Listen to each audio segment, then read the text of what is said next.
अपने कान में ईयरफोन्स डाल लो। क्या डाल भी लिए? बहुत तेज हो रहा है, बहुत तेज हो रहा साल। खरा शुरू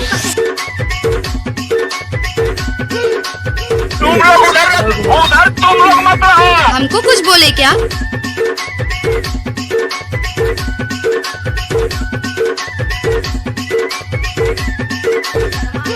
डीजे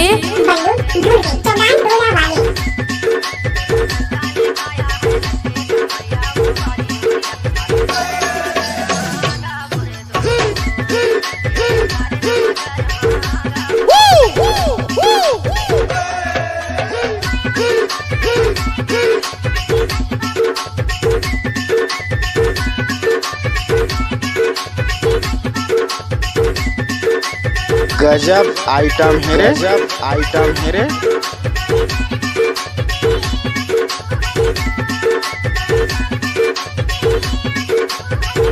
डीजे बल्लू धुरवे जलदा वाले।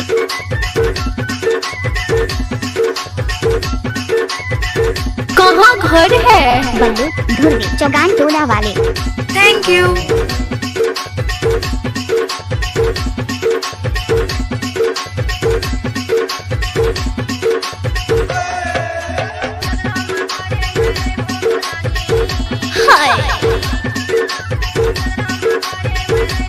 अच्छा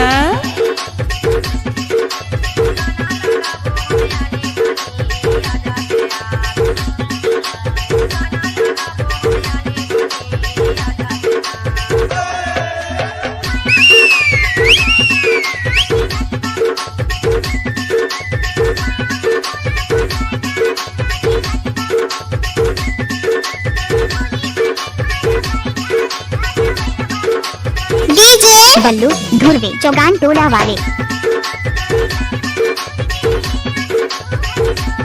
लोगों का मम्मी पापा जानते जो करना है।